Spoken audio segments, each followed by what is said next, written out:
And welcome to Two Guys on Politics. This is Ray Hanania with my co-host Bill Lipinski. It's Saturday, May 16, 2026, and this is season 5, episode 16. Two Guys on Politics.com is broadcast on the U.S. Arab Radio Network on WNZK AM 690 radio, as well as on YouTube at Two Guys on Politics.com. In today's Two Guys on Politics video podcast, we're going to discuss a range of topics that are all kind of related. Trump's visit to China, Trump on Taiwan and Ukraine, the Iran war updates, and what's happening. What do you think is going to happen in Cuba? It looks like we're moving towards an Iran-like takeover of that country too. Who knows? We're going to take a quick break. When we come back, Bill and I will go through all of these topics. We'll be right back right after these messages.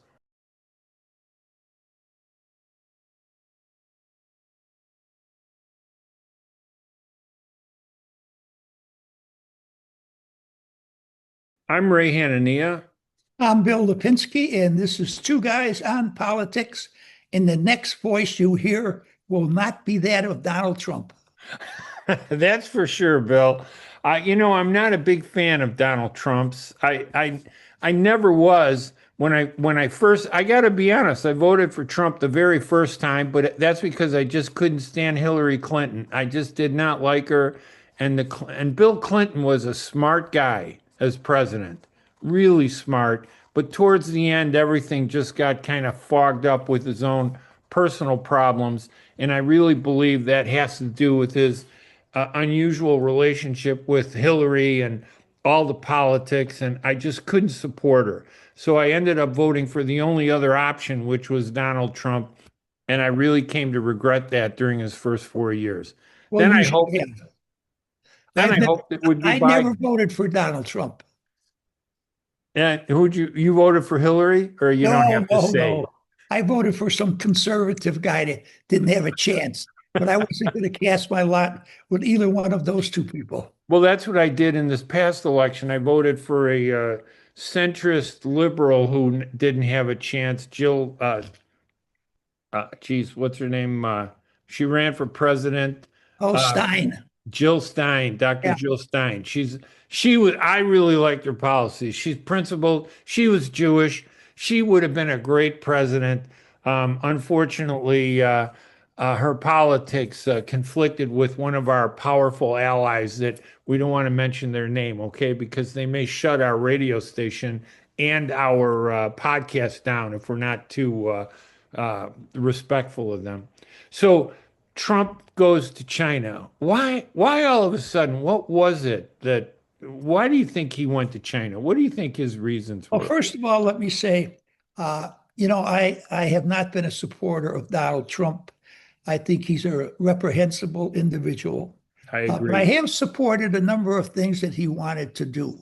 Yes. I have to say, in this podcast today, I seriously question there'll be anything that I would agree with Trump on. I'm bewitched, bothered, and bewildered by what is going on with Donald Trump. Why did he go to China? I'm not so sure why he went to China. Yeah. I know he got to see the special rose garden that's inside of the Chinese Communist headquarters in Peking. The president took him in and showed. And what was the first thing he said? Do all the visiting dignitaries get to come in here? Or is it just me? Not that he's Right. self-centered or anything like that, but, but that to me is typical of Donald Trump. What did we get? Maybe Boeing's going to manufacture 200 airplanes for China. Maybe. We'll Maybe. see. I don't see any signed contracts. In fact, no matter what Trump said about their conversations, the Chinese have not really said anything publicly about anything other than he wants Taiwan back. Right. That's the only thing I know that he did say. He certainly rolled out the carpet for Trump. He fed Trump's ego, and I'm sure that Donald responded in the correct manner by considering not selling any more weapons to Taiwan, and not saying exactly what the American position is. Okay, your turn. Yeah, no, I totally agree. Obviously, there are some things that Trump has done, and we've talked about these. I support the crackdown on on the broken border. I think he's reinforced the border. I think that's really important. We need to figure out a way to resolve our immigration problem between the illegals and the legals. And I know that the people who support illegals don't like the word illegal alien. But in my book, they are illegal if they entered this country without doing it legally. They are illegal. And it's not that I hate anybody because there are a lot of Hispanics, but there are a lot of other people that have come across the border illegally, and they need to be brought in legally or leave. And this whole process has allowed criminals to come in under that confusion and cause problems in our country. Trump, however, isn't responding to that, I think, properly. I think, he's a showman.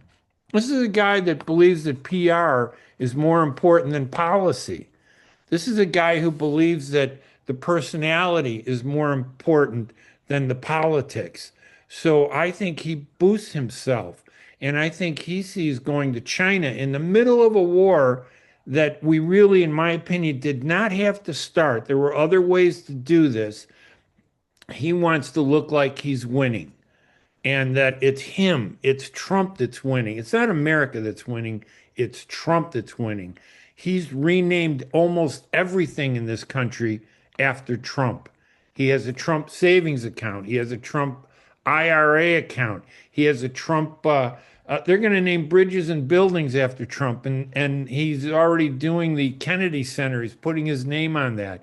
The banquet hall that he's spending that he said was going to be free. That's And for. what happened there? How come those guys aren't paying for it anymore?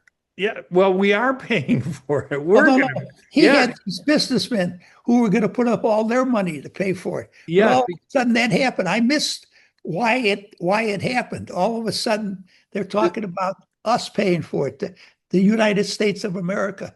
What happened to the business guys? it went up from 400 million to 800 million because he keeps boosting it up and building it. We are going to have to pay money as taxpayers to build this up. It's part of the cracks in the foundation of our media that's not able to cover the insanity of the Trump administration. If this were 20, 30 years ago, the media would be all over him. But today, the media, he's bullied the media, he's browbeat the media.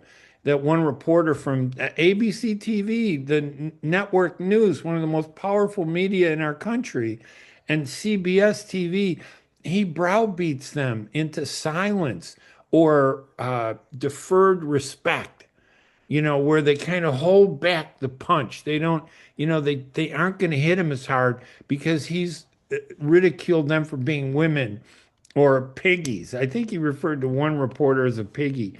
So this is all a strategy. This is the Trump strategy on how to selfishly move yourself ahead in the world and take over in the business community. And now he's expanding that into politics. And it's all corrupt, in my opinion. Well, he certainly has not done anything to expand the image of the United States of America around the Absolutely world. not. You're Nor right. has he done anything really to show really how powerful we are.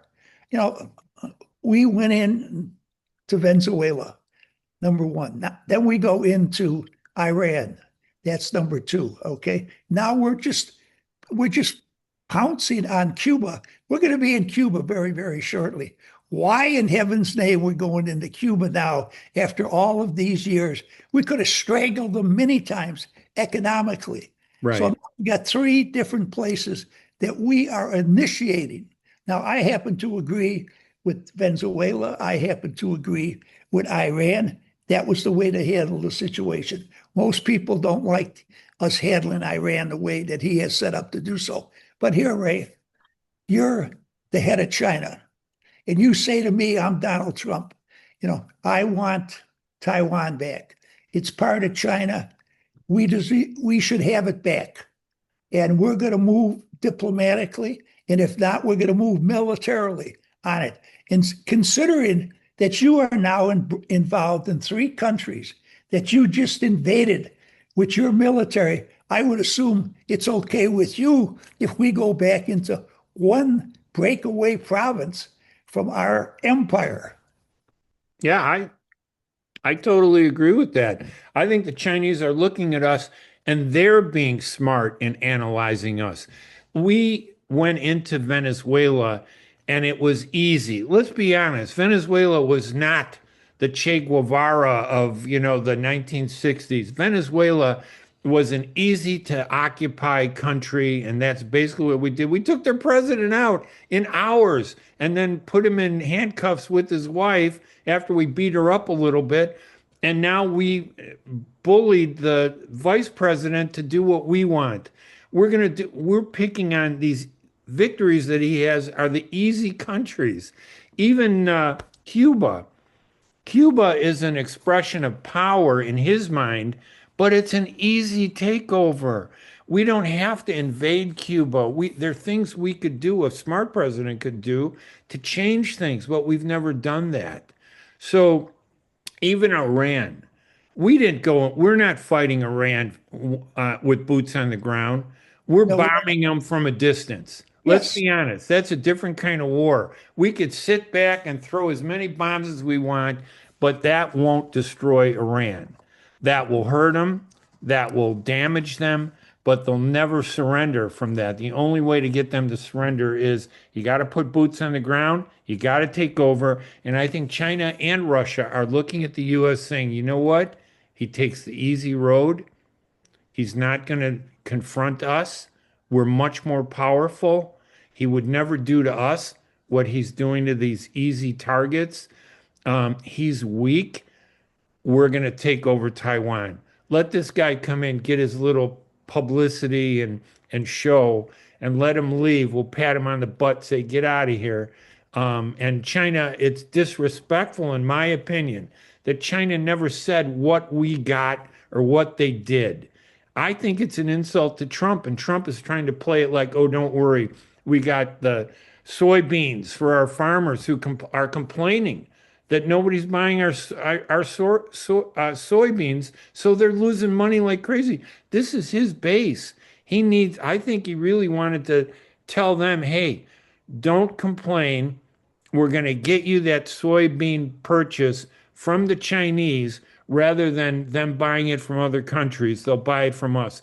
But I don't even know if that's the truth, if that's going to happen. Well, he said that the Chinese promised they're going to buy more soybeans from us. But That's what there's he said. not in the paper. The Chinese have not said anything about agreeing to that. But let me get Right. back just a minute to Go ahead. Iran, because you and I disagree on that. That's all right. I mean, listen, Bill, one thing. Yeah, I don't disagree with you that Iran is a bad country run by right. a bad government. We're in total agreement. I only disagree with you in terms of what we've done and why we've done it. Well, I still believe that it is possible for us to choke off the Iran economy by the blockade that we have put up. And that way we could get rid of the regime. Now, some people say that's possible. Other people say it is not possible. But here, we have our blockade set up, okay? They are controlling the straits. There are two tankers that Right. have gotten through our blockade, Right. their blockade, Right. okay? Carried oil. I'll give you one guess what country those two tankers are going to. One guess, and you get the silver dollar. Xi Jinping's boats. Absolutely, absolutely, yes. Now, how hypocritical can you be, Yes. when you participate in something like that? Well, he wants favors from the Chinese. That's what he wants. He wants favors. But I think the problem here is if this were just about a war with Iran, I would say eventually it may take a year or two. It may take 3 years. Look, it's much tougher than Ukraine, in my opinion, doing it from outside of a country. But eventually they might come around. But not when we're spread so thin all over the world. running all kinds of things. I think the Chinese and the Russians still have their ties to Iran. And right now they say they backed off, but I don't believe them.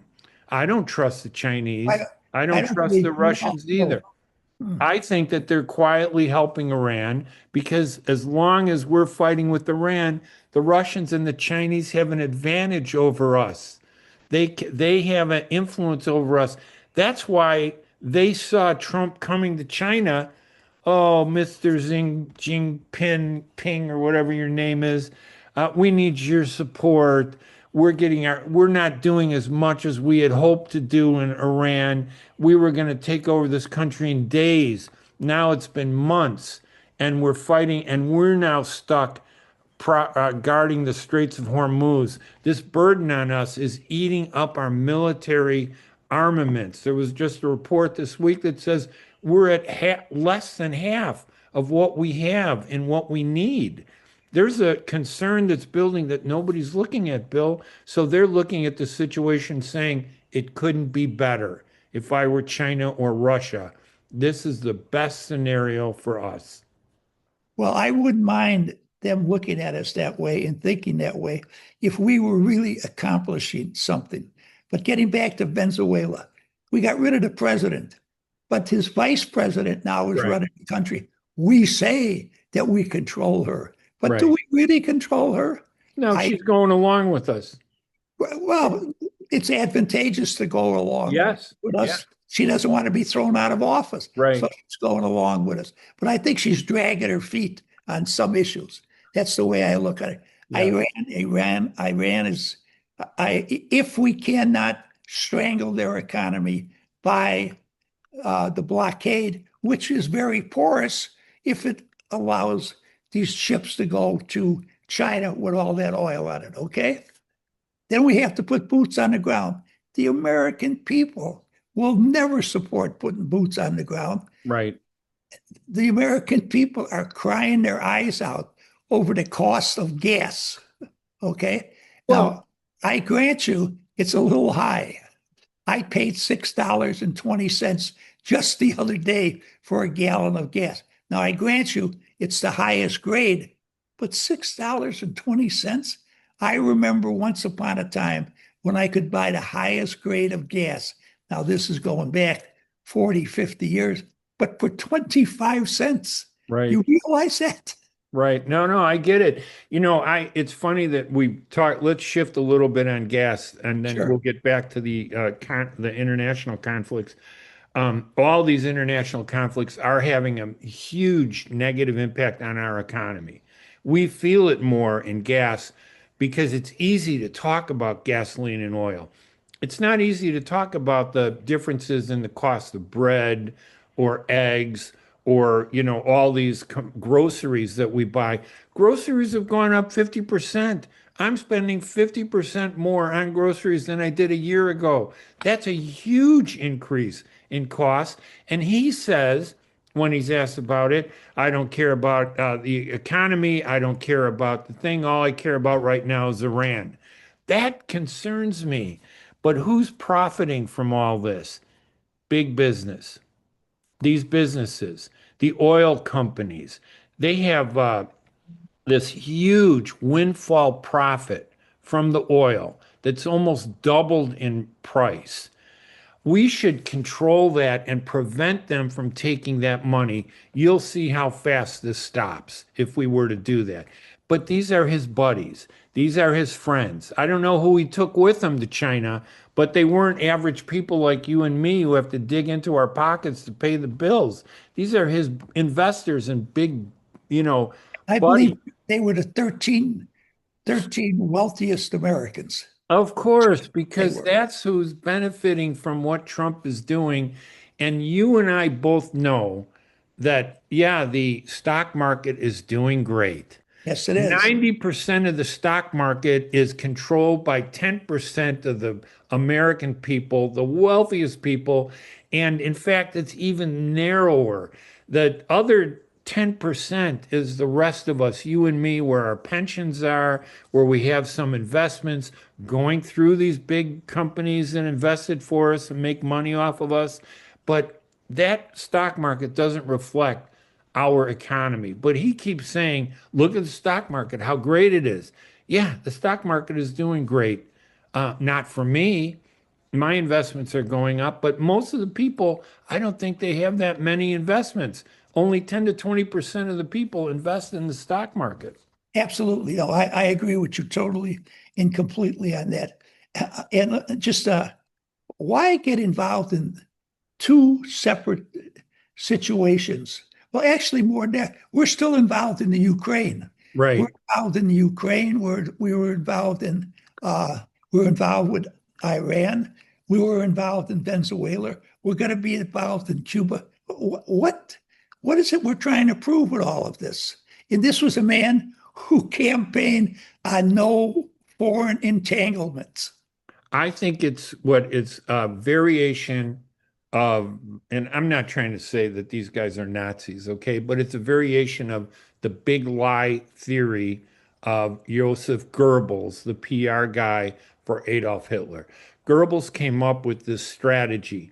The more you throw at the wall, the harder it is to focus on the real crimes, and you end up seeing a whole different picture. So the big lie, and in a way, this is a version of the big lie. The more that he does, the more it is difficult for us to focus on Ukraine, Iran, China, the economy, gasoline. There's too much. And with the media far weaker today than it was during World War II. And again, I'm not saying that these policies are Nazi policies. I'm saying they've taken something that politicians sometimes do, which Jane Byrne did this. She did so many things at one time, it was hard to focus on the problems. It's a strategy that politicians sometimes do. And I think that's what Trump is doing. He's throwing everything against the wall. And when he sees a spot that hasn't been hit, he will go and invade Curacao or the Bahamas if he thinks it's going to distract us, because we're going to spend our Sundays on ABC Morning News talking about the Bahamas instead of Ukraine or Iran and the failure to achieve anything. Well, unfortunately, Raymond, I wish there was something there that I could disagree with, but there isn't anything there that I can disagree with. And what is his motivation for all of this, though? See, I think really people say he has a superiority complex, and that's why he's doing all of these things.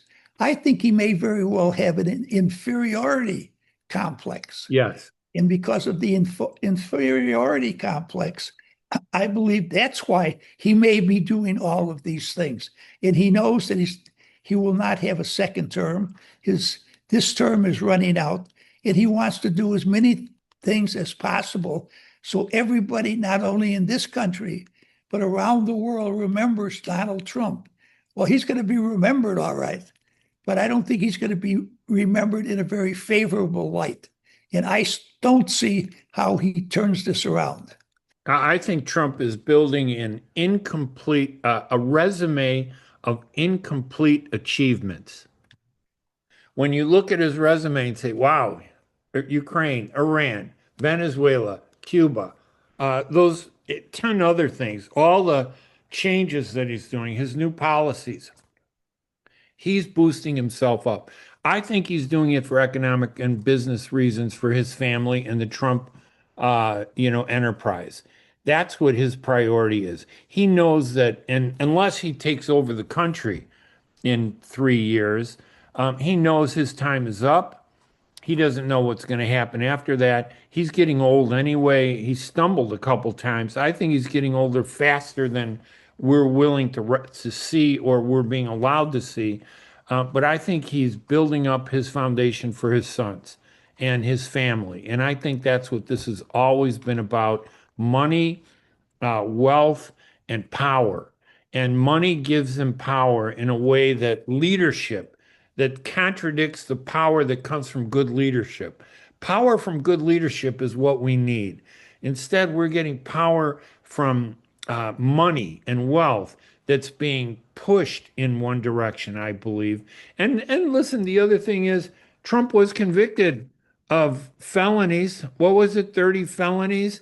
Trump is part of the Epstein files. These things have been pushed so far in the background, they may never come up again. If I were a criminal, this would be the strategy to get out of prosecution. I would write this Well, book and follow it step by step. I hope that you're wrong. I hope that that is not his total motivation for doing the things that he's doing, because I hope he's still enough of American and loves America enough not to be doing all these things for selfish reasons. Well, even Stalin cared about the Russian Republic when he was in charge. Oh, So God. it's true. Trump, but it's his world. Trump cares about his world. He does his America. He doesn't care about the America that we sit in, and we're the foundation of suffering for him.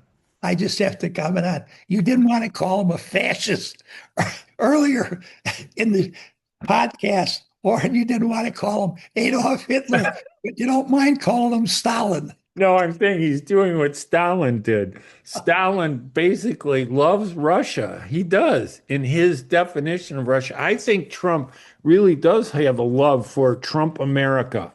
And as long as it's Trump America, he loves this country and he'll do anything in a patriotic way to defend that, no matter what it costs you or me or everybody listening to this podcast today. We're all going down the tubes and we're being dragged into a fight. I had somebody yell at me on Facebook this morning.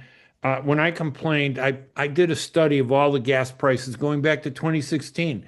I have a bad OCB habit, Bill. When I go to get gas, I take a picture of the gas prices, and you could see the prices rising up. They were the lowest under Obama. They came up during Trump's first term. They went down a little bit. And then when Biden came back to office, they went back up and then they went down. And now they're going back up again. So this person on Facebook said, well, I was in Tennessee this weekend and the prices are lower there. This is the result of Illinois taxation and corruption that we're going through, not Trump. And I tried to explain, listen, in Tennessee, their prices doubled the same way ours doubled. But in Illinois, yes, we have the burden of bad statewide leadership and the worst taxes in the country. We're 49 out of 50 and the lowest in terms of having the worst taxes. But to compare the two and say, oh, Tennessee is doing well, no, Tennessee is paying twice as much too. But they're blaming everything. They're using JB Pritzker, who wants to be president, and maybe that's a topic for our second segment. This state is the worst state it's ever been, and it gives the Republicans and Trumpsters, I shouldn't say Republicans, the Trumpsters, someone to look and deflect to and say, look at that in Illinois, those prices are the result of JB Pritzker, which is true, but they'd be far less if it wasn't for Trump. Can we take a break now for a few commercials? Because I've I've got to try to think of something positive that I can No, say about the present administration. we've already said enough positive about him. All right, let's take a quick break. When we come back, we'll continue our discussion about what's happening in America with China, Taiwan, Ukraine, Iran, Cuba, and maybe we'll even throw in what's happening in Illinois in the presidential election. We'll Yeah, be right. I got to take this phone call. It's from Washington. All Some right. guy to D Trump. It's probably Marco Rubio calling on you, wondering why they haven't arrested that Palestinian activist in Chicago yet. All right, we're going to take a quick break. We'll be right back right after these messages.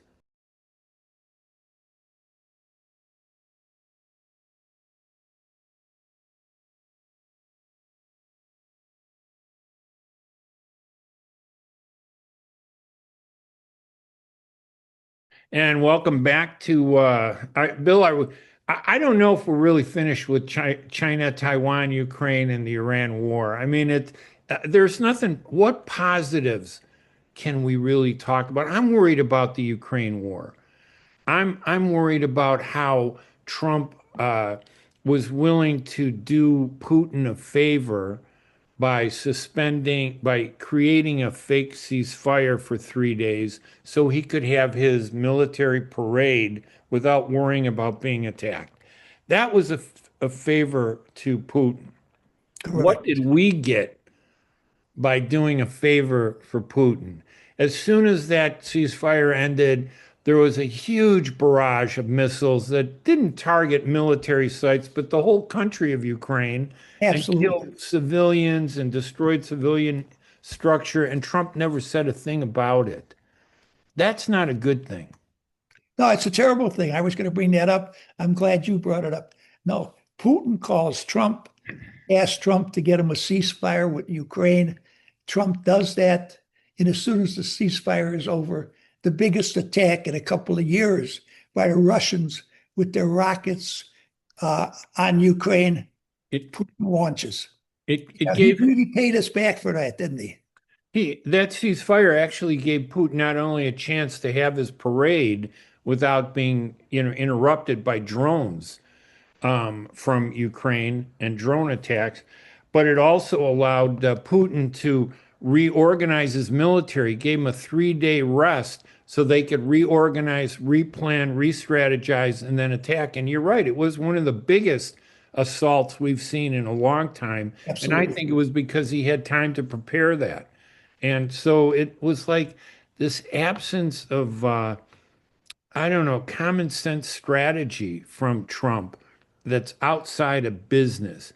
If there's no profit in it, And we know that the Russians are using their intelligence network to aid and assist the Iranians in trying yeah, to evade many of the things that we are trying to do there.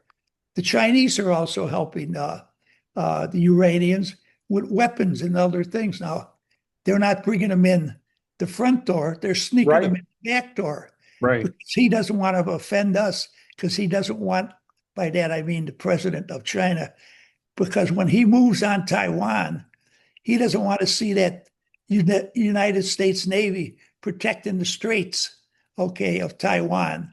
And he doesn't want to see any American military personnel on Taiwan shooting back at his troopers. right. Uh, it's, I just don't know.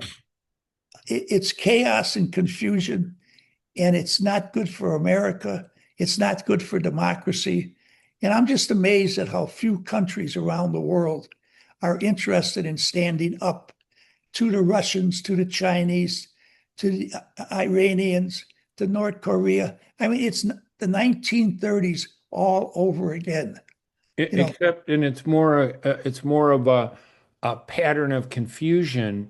It's really hard to see what the real essence of the problem is when there's so many things happening. I mean, I hate to keep going back to this idea that if you throw enough things out there, you start enough conflicts, you have enough controversy, you can get what you want out of it, and you just hold it at a certain level. We haven't invaded Iran because we stopped it at that one level where we don't want to go further. We haven't invaded Russia to push them out of, or engaged with the Ukrainians to fight with them against Russia. We've held it at a certain level where the war just continues like a neutral, and a very destructive neutral that allows us not to suffer. But in the long term, I think we do suffer because we're not ending these things. well, here I want to say a good, not necessarily a good thing, but we can't blame Trump for the Ukrainian situation. That's Biden true. is the one that got us into that, but Biden is also the one who only wanted to fight it up to a certain point. He didn't want to really upset the Russians. He just wanted to keep the Ukrainians in the battle so that we could suck the blood out of the Russians without using any of our troops. And I think that's a terrible situation also. Yeah, I completely agree with you. And I think that, one of the topics that I think we really need to talk about is, why does Trump have all this leeway and space to do whatever he wants? I think it's because the Democrats at the national level are broken and divided. There's some good leaders, but they're not strong enough. They don't have unity. Schumer and Fetterman and there and Fine and all these guys have one agenda. And then we got the Democrats in the center, and then we got the Democrats on the far left. There's no opposition for Trump. Who is the opposition for Trump? Is there an opposition? Well, there were a couple of Republicans who no longer are in the Republican Party that were opposition to Trump. Right. Marjorie Taylor Greene, I thought was really smart. I liked her. There were a couple of Massey, wasn't Massey one of them also? Yes. Mhm. And they're trying to take him out. He's under siege. Um, now And, I'm and and Cassidy, the senator from Louisiana, Democratic senator from Louisiana. Trump is trying to take him out also because he voted the way Trump didn't want him to vote in regards to the attempted takeover of the Capitol to stop the formal recognition of Joe Biden being president of the United States. right. Yeah, I think Biden was a weak president and set the stage for Trump. Oh, I think that what he did with the border was criminal. I really believe that. To Right. allow all of those people to come across the border, we're paying for it each and every day. Yeah, I don't believe Biden was running the administration the way we think he was or the way a president would. I think he had a lot of support from his advisors and consultants and his wife, all smart people, but I think they did what they thought was best. It really wasn't one policy and one president. And I think he was weak, and I think it made it possible even for Trump to return. And that was horrible. Well, what happened with Biden at the end of his administration, we should have seen that coming. We were trying to keep it a secret. And by the time they handed it over to Kamala Harris, who I don't believe was the best successor to Biden, I think she was appointed vice president because they thought it would look good for Biden to have a woman and an African American, quote I unquote. agree. Yep. It made him look good. It wasn't like what happens if Biden doesn't, survive or doesn't get reelected. Do we have a vice president who's powerful and strong? They didn't want a strong one that would overshadow Biden. Kamala Harris was the perfect Yep. pair I, for I him, agree with that. but the weakest for us. So And we can she's talk talking about possibly running again. with AOC. She's going to run with Yes. the Yeah. Congress. Yeah, the two of them are. There's rumors about, maybe they'll come together. Yeah, we're in a big problem. Now, I'm still hopeful despite Now, if they get elected, Ray, I hear that Bernie Sanders is going to be Secretary of War. I like But Bernie. I Well, they'll but they're change going it to to change Secretary of Peace. the Secretary of Surrender. Well, I think we need a little more peace and a little less war in the world. Some Now, people may personally, say I that's like Bernie. surrender. I served with Bernie in the House. One of the nicest guys I ever met. I disagree with him philosophically, but he's not someone that you have to always be attacking. You know where he stands. Right. He believes in those positions, Yeah. and he has no problem with people discussing these issues with him. He doesn't get that disagreeable either. But Well, that's another story for another day. Well, Bill, you've been in politics a long time, but forever since I've known you from the late 70s. Isn't there this um, expectation? So when a candidate like Bernie, let's use Bernie Sanders as an example, he says this, this, and this, and it's so far left. Yes. Then let's just say he became president. Do you really believe all those policies that he pushed would become the foundation of his presidency? He would shift to the center if he wanted to survive. He would move over and he'd change. Isn't that the way politics is supposed to be? That's exactly what your buddy in New York is doing. I was just going to say Mandami, Mayor Mandami. Absolutely. He He was won way with over here on the left when he got elected. Now he's almost in the center like you and I. He's shifting because and government, politics gets you to government, but once you're in government, you have to change. You have to Absolutely. do what's right. So it may not be as bad. I mean, I know we point at Bernie Sanders, say his policies are too far to the left.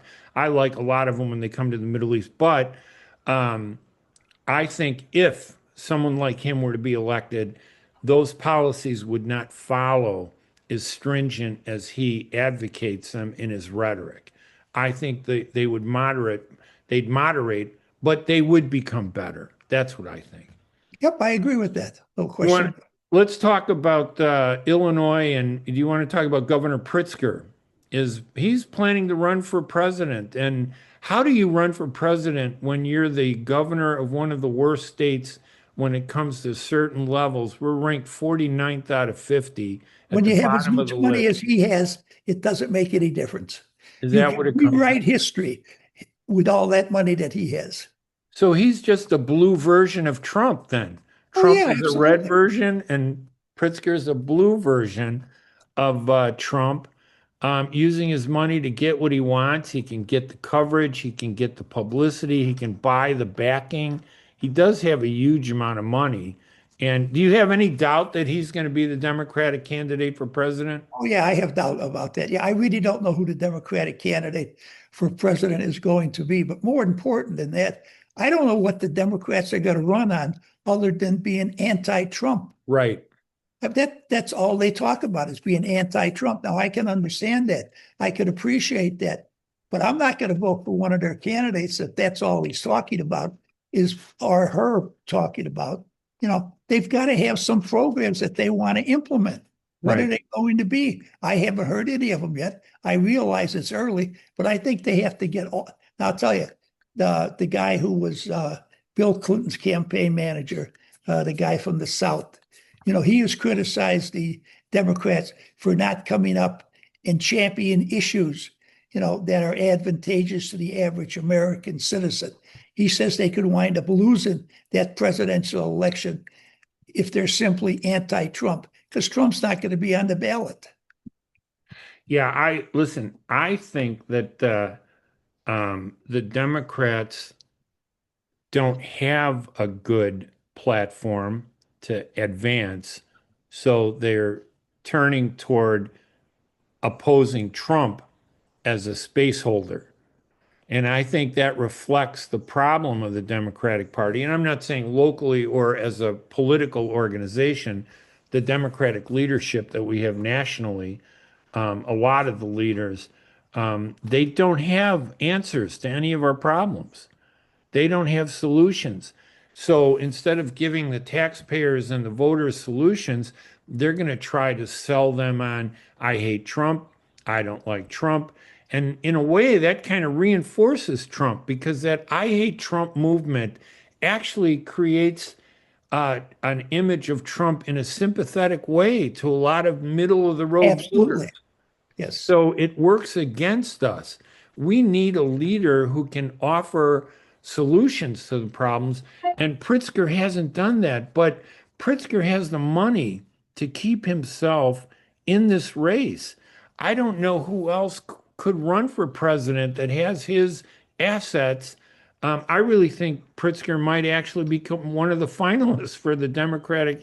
I don't doubt that. Well, did you think that AOC has a chance of being the candidate of the Democrats? No, I don't think so. I don't think Kamala Harris has a chance of coming back either. I don't believe that either of them. Now, people are going to say, "Well, you're men, and that's you don't like women. This is the racism, the sexism against the gender discrimination. I didn't like Hillary. I didn't like Kamala Harris. I like AOC." But I just don't think what has she done? Do you know what I'm saying? It isn't enough to say you want to run for president. Anybody that wants to run for candidate, I don't care whether it's for president or for Congress, what are you going to do?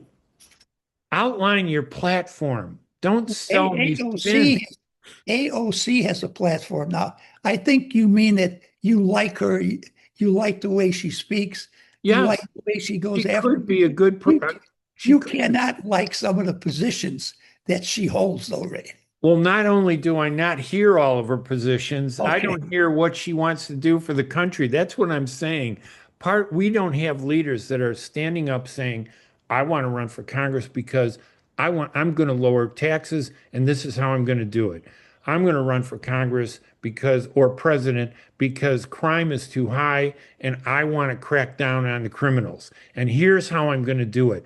That second part never comes. Here's how I'm going to do it. We don't hear that. And I think that's the problem with Pritzker. I think Pritzker sees this environment, says, oh, this is going to be easy. I'm just going to run against Trump. And I have the money to make myself the better candidate. Well, I think he first of all has to get the nomination. And I think he's in the running, but I certainly wouldn't. I still think the governor of California is going to be very formidable He could be. uh, because he is another guy who got elected as a very strong progressive Democrat, and he governed that way for a number of years. But when he found himself in a position to run for president, he's moving to the center also. Right. But Uh, isn't that why Pritzker in the state wants to bring the Democratic presidential convention to Illinois, to sure. Chicago? Because that would be the base for Pritzker. This is all, that whole effort gives Pritzker strength. If that convention comes to Chicago, he's got 25% of the road already to the presidency. That gives him a foundation over every other candidate. Is that Gavin Newsom, right, in California? Yes. He's a Yeah. smart guy, but you don't, his PR, I don't hear his message. Maybe because the communications noise out there is so thick with garbage, it's hard to see what's going on, but he needs to get his message out stronger, I think. He's trying to. His message right now is not to have a message because he's quietly moving from being a progressive Democratic liberal to being Being a eccentric. Democratic centrist. So, he'd like you to forget about how he governed California for many, many years. And once you do that, then he can just come and show you what a centrist he really is. Well, do you think Newsom is actually going to run for president? That he Oh, really? absolutely. Absolutely. Absolutely. All right. And if they come to Illinois, do you think it hurts his chances if we have the convention here in Chicago? Well, I think it helps Pritzker slightly, but nowadays, normally the nomination process is over with by the time they get to the convention. The convention is nothing but an opportunity for the parties to show off as much as possible. I'm trying to think of probably John Kennedy and Lyndon Johnson. That was probably the last convention that really meant something, that we went into the convention not being sure who the presidential candidate would be for either party. Since that time, the primaries have taken over so strongly that usually the issue is decided. Well, Bill, I think I don't know if there's anything else, but I think we really kind of squeezed the juice out of this lemon, all these topics that we've had. And it's really disturbing that we've been forced to address these issues instead of some of the positive things that this country needs to do. But it will be interesting to see. I think that presidential contest, that's 3 years away or 2.5 years away. Do you think, maybe a final question, Bill? I know that Trump is working his strategy, which makes sense. Go to the states, redistrict, and give Republicans a better shot, by early redistricting. Let's do it now rather than when the census comes in every 10 years at the top of the decade. Do you think he could stop the Democratic takeover of the House or just reduce the Democratic takeover of the House? No, I don't, because I've seen evaluations by Democratic think tanks and Republican think tanks, and they both say that if all the redistricting takes place that the Democrats and the Republicans are pushing, it's going to make a difference of about 2 or 3 seats. That's all. The Democrats might pick up 2 or 3 seats. Now that the Supreme Court has ruled the way that they have ruled, now they're talking about the Republicans maybe picking up 5 seats. But in the long run, I don't think it'll make any difference whatsoever, other than to show once again that to the American people, that the people in politics at the present time will do anything to continue to be in government and continue to have power. People should run to help America and American citizens, Right. not run their own party. but I've said enough negative Well, things. and one last question, just because I think this is an important point. If the Democrats take over the House, I think they may still take over the Senate because you can't redistrict the state. It's still, I think the Democrats are leading in the Senate statewide and are going to win that. Not enough to convict the president, but the House will, I think, will have just enough of a majority to impeach the president and turn his policies around and use the impeachment, if they do it the right way, to strip his name from all these stupid things that Trump has put out there, to recall all these executive orders that he's issued, to restore funding where it's needed the most. I mean, nobody wants to, pay out of their pocket for the poor, but we need to do that because in the long term, the poor actually cost us more money if we don't help them. So, do you think that he'll be impeached? No, I do Yeah. not think he'll be impeached. I don't think there'll be sufficient votes to impeach him. But I don't, if the Democrats take over the House, and I believe that they will, I think they should stop going after Trump. And what they should start doing is proposing legislation, which, as long as they can control the House, they can introduce that legislation. And in many cases, they can pass that legislation. And it should be legislation that is advantageous to the American middle class and working class. To me, that's the strategy that they should use. And I believe that's the strategy that can win them the White House. I just hope and pray that it would be some reasonable, rational Democrat that would get into the White House. All right. I'm Ray Hanania. I'm Bill Lipinski, and this is Two Guys on Politics. Thank you for joining us, everybody. We will talk to you again next week. Thank you, Bill.